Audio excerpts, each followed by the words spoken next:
Je me suis déjà excusé. Mais toi, tu continues à vivre avec cette offense. J'aimerais te dire que tu es en danger. Un jour, on ne sait pas ce que cela peut se transformer. Un jour, ça peut te pousser à l'empoisonnement. On ne sait pas, on ne sait pas, on ne sait pas. Cet exemple nous enseigne aussi que la famille peut être un cadre où s'exerce la rancune. D'ailleurs, c'est beaucoup plus fréquent. Nous avons des familles comme ça où il y a un qui parce que depuis qu'il y a eu une discussion, telle personne a pris sa position. J'aimerais te poser une question.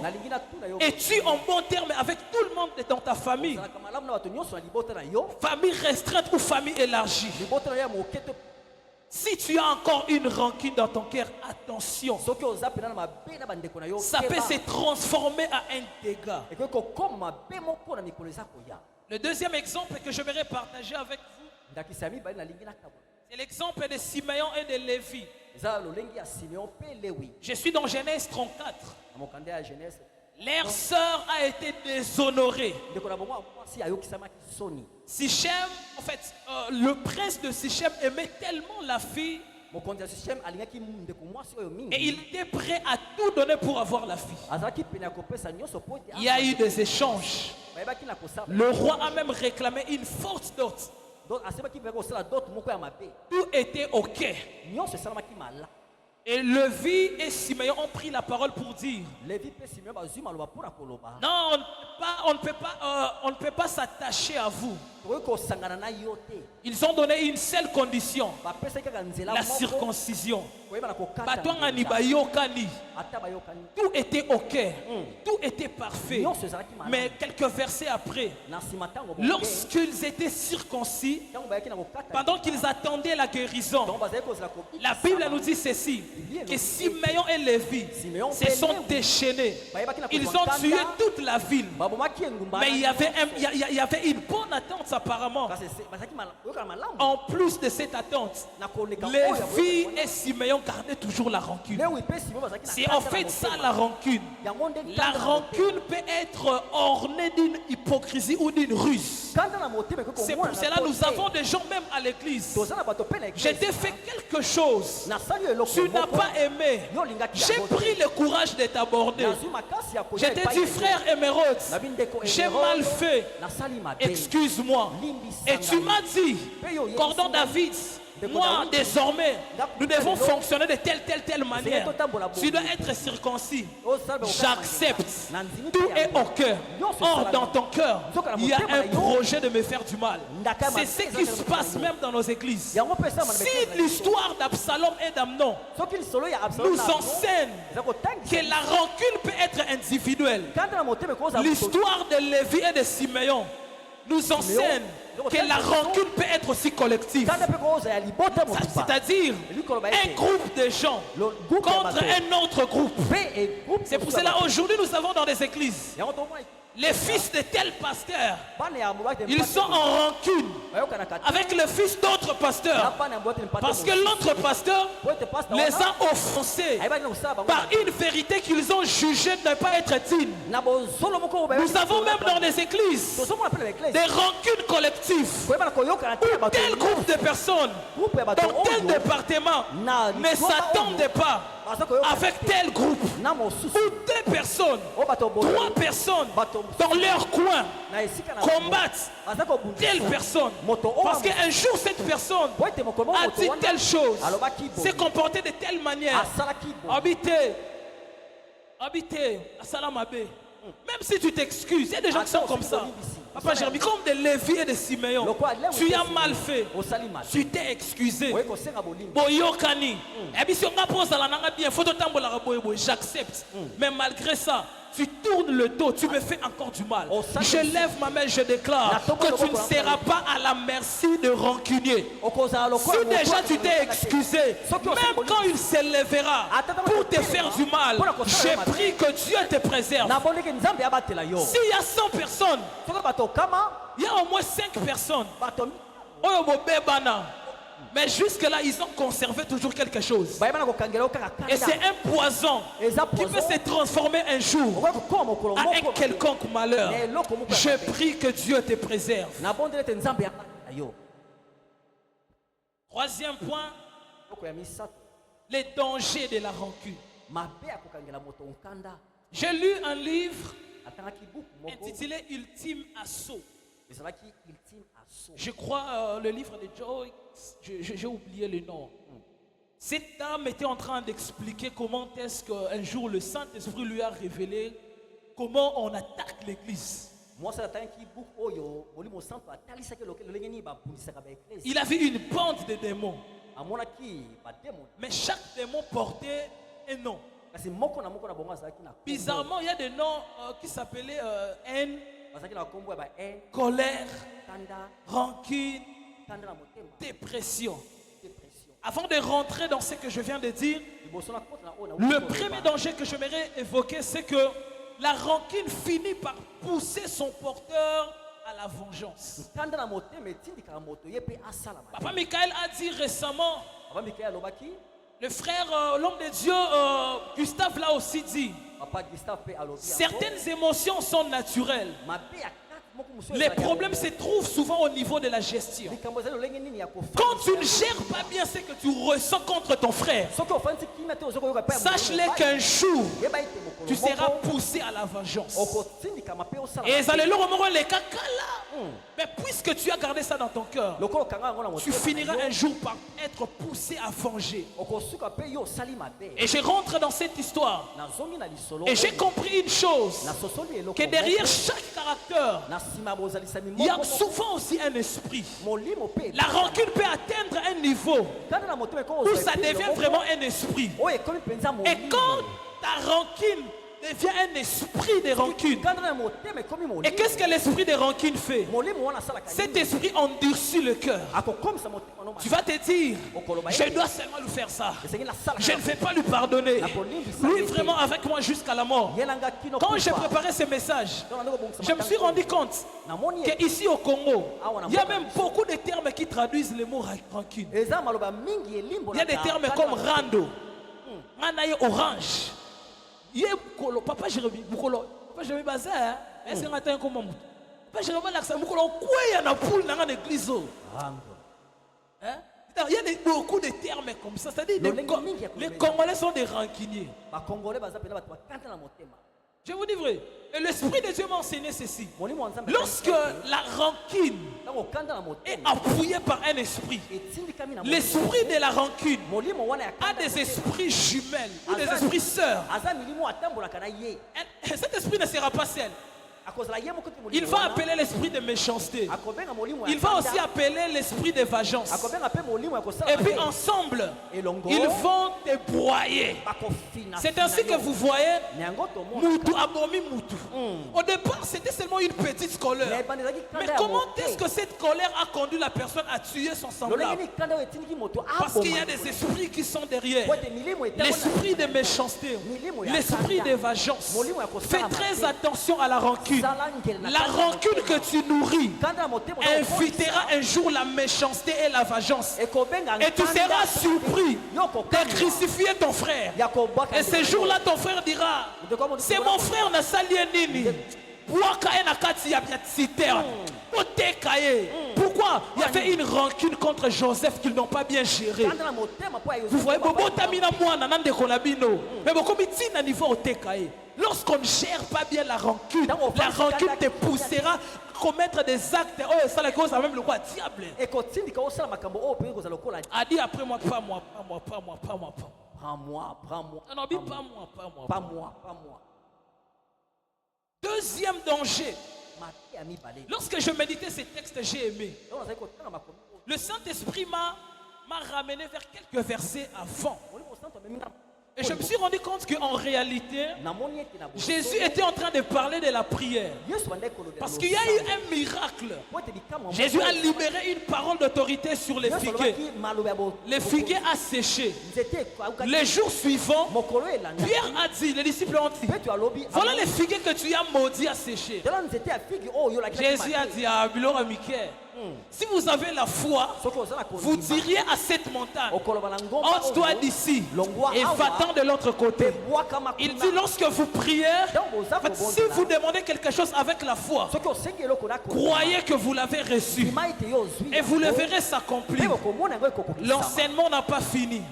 Jésus dit si vous êtes debout, vous êtes en train de prier, attention, si vous avez quelque chose dans votre cœur, allez d'abord pardonner. Jésus parle de la rancune dans ce contexte de la prière. Le deuxième danger, c'est quoi? La rancune empoisonne le prière. C'est comme si Jésus était en train de nous enseigner. Papa Miguel, lorsque vous priez, vous n'avez pas seulement besoin de la foi, mais vous avez aussi besoin d'un cœur sans rancune.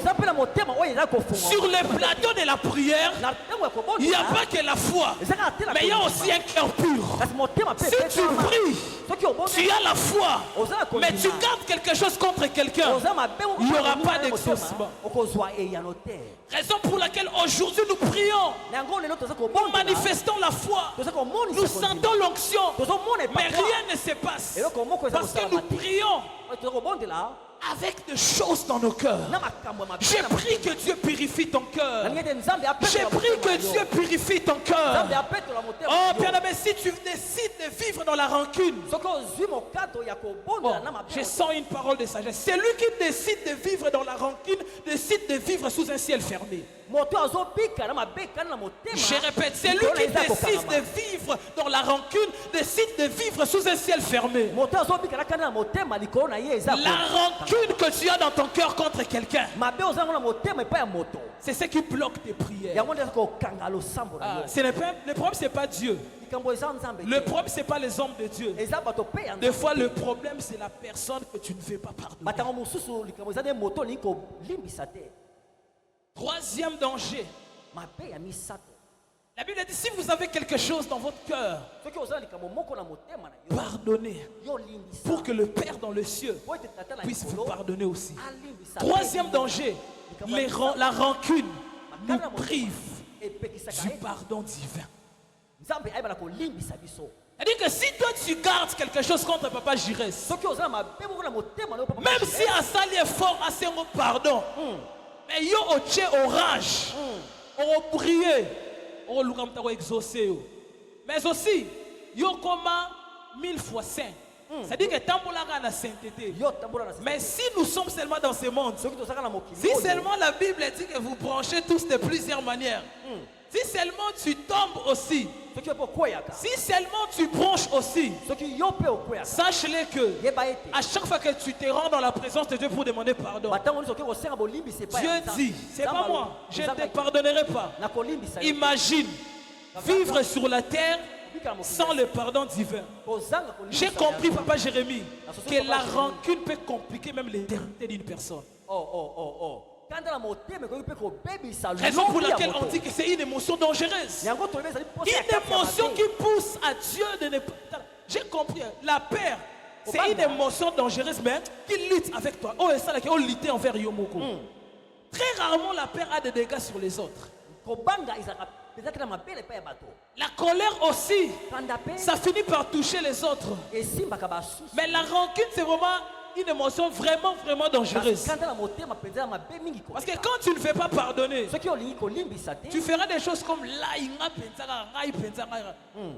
pour ça que je dis que nous avons beaucoup de termes. Il y a des gens qui disent ça. Maman n'a qu'à n'a pas appelé. Tata n'a qu'à n'a. Des trucs là, ce sont des expressions qui révèlent combien les gens sont rancuniers. Et pardonner et vivre sous un ciel fermé. Je répète, c'est lui qui décide de vivre dans la rancune. Décide de vivre sous un ciel fermé. Pendant que je venais, je me suis sondé en fait. J'ai regardé dans la famille, j'ai regardé dans mon parcours, j'ai regardé partout. Seigneur, ton serviteur est là. Éprouve-moi. Et regarde si j'ai encore quelques randes dans mon cœur. J'ai commencé à regarder. Je me suis rendu compte que a trouvé 3 personnes. Et puis, telle chose s'était passée, mais je ne vais pas bien arranger. Amen. Moi, je suis franc. Dieu m'a prêché d'abord, avant que je vienne te prêcher. J'ai commencé d'abord à confesser avec mes casques. Seigneur, pardon. Et puis j'ai pris des décisions. Vieux, je dois le voir, je dois préparer une offrande. Photo bon ça. Là, c'était vraiment l'esprit qui m'avait rappelé. Il y a la cité de David. Continue à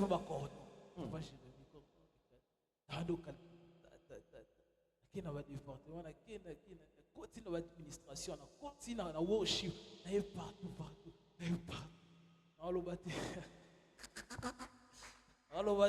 Là, c'est entre moi et Dieu. Toi aussi, tu vas le faire. Toi aussi, tu le feras. Toi aussi, tu le feras. Attends, moi, il y a un cordon. Qui n'a administration, qui worship, là partout, la maticité de David complice. C'est sérieux cette affaire. Mais dans l'ensemble, on a continué à faire 3 virus. J'ai détecté 3 virus. Ici, tu n'as pas arrangé. Rentre, même tes amis de l'école, université, ton ancienne église, ta famille, cité de David, Okima département pour Nanine, il y a un tour à Béthol, il parcourt. Tisiko, il rentre, il y a Tisiko au boya au salle dans une église, pourquoi? Détective.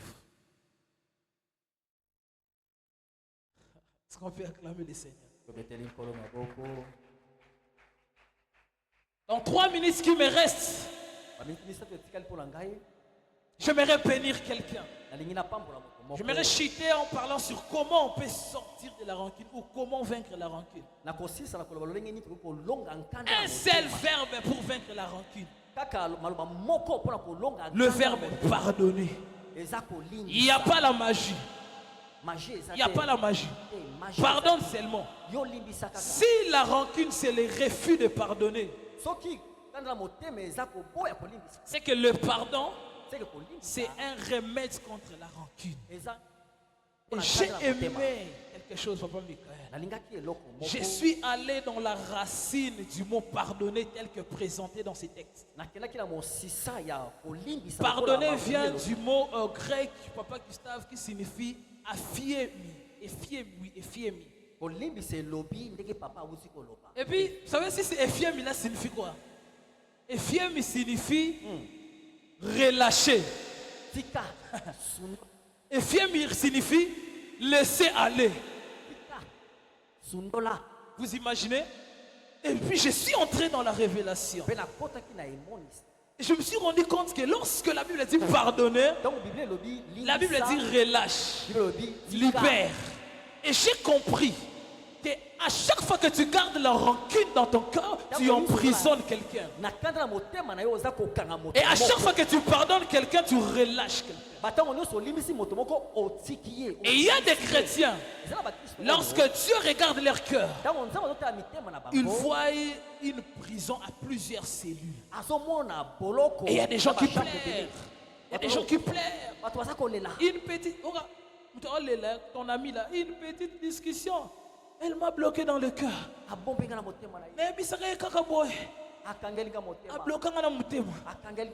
les cœurs de plusieurs personnes ici sont comme de prison à plusieurs cellules. Il y a des gens qu'on a emprisonnés. J'aimerais dire à une personne, ce soir relâche cette personne. Laisse aller cette personne. À son peser dans ton cœur.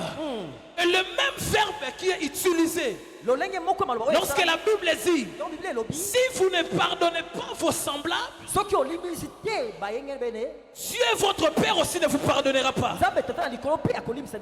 Le même verbe affirmé de l'autre côté, Et de l'autre côté aussi, c'est affirmé. C'est-à-dire que si toi, tu ne prends pas soin de relâcher quelqu'un, toi aussi Dieu ne te relâchera pas. Est-ce que je peux clôturer mon enseignement?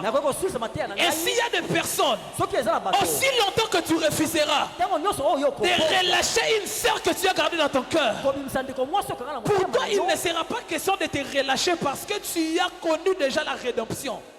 Mais toi, Dieu va aussi bloquer quelque chose qui t'appartient. Je vais encore expliquer. Tu refuses de relâcher une sœur. Tu refuses d'affirmiser une sœur. Dieu refusera aussi d'affirmiser une bénédiction. Tu refuses de laisser partir une personne. Dieu aussi refusera de faire partie, de relâcher ton travail. Peut-être tu es en train de prier, mon frère. Tu vois que les choses ne s'ouvrent pas. C'est lui qui doit ouvrir les choses, c'est Dieu.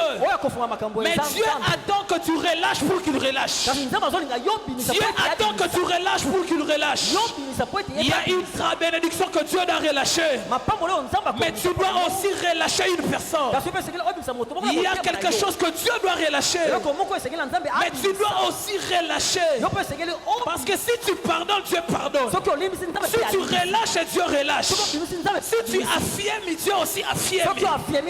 Je refuse de voir ma bénédiction être attachée au ciel. Je veux que mon succès soit relâché. Je veux que mes opportunités soient relâchées. Alors ce soir, je dois décider de relâcher quelqu'un pour que Dieu relâche aussi ce qui m'appartient. Il y a une maternité qui doit être relâchée. Si seulement tu décides de relâcher aussi une personne, je t'en supplie ce soir. Pendant que je suis en train de prier, de prêcher, il y a le nom d'une personne qui monte dans ta tête. Et cette personne, ce n'est pas seulement le visage qui monte, mais c'est une voix qui crie. Jean, relâche-moi. Ta bénédiction aussi sera relâchée. Mireille, relâche-moi. Ton travail aussi sera relâché. Si vous ne pardonnez pas, si tu n'affirmes pas, si tu ne laisses pas aller, Dieu aussi ne relâchera pas. C'est pourquoi tu constates dans ta vie les choses sont bloquées. C'est parce que toi tu ne fais pas relâcher les gens dans ton cœur. Tu ne fais pas relâcher les gens dans ton département. C'est pour ça que Dieu aussi est en train de bloquer. J'aimerais parler à toi qui prie dans cette église. Le verset qui parle de la rancune ne nous présente pas Dieu comme étant Jéhovah Rapha. Ne nous présente pas Dieu comme étant Jéhovah Nissi. Mais le verset qui parle de la rancune nous présente Dieu comme un père.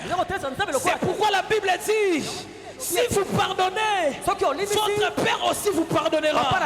Lorsqu'on parle du Père dans un verset qui parle de la rancune, cela renvoie à la notion de la famille. J'aimerais dire à une personne: ton frère du département n'est pas ton adversaire. Ta sœur du département n'est pas ton adversaire. C'est ton frère.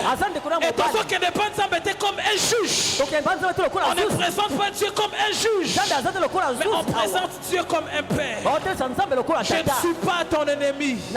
Je suis ton frère. Si j'étais mal fait, pardonne-moi. Relâche-moi. Relâche-moi. Relâche-moi. Relâche ta soeur. Je suis comme Jean-Baptiste. La voix qui crie dans cette assemblée. Il y a une voix qui crie dans ton cœur. Relâche-moi. C'était juste une petite discussion. C'était juste un petit manquement. Relâche-moi. Et Dieu relâchera ta bénédiction. Relâche-moi. Et Dieu relâchera ton travail.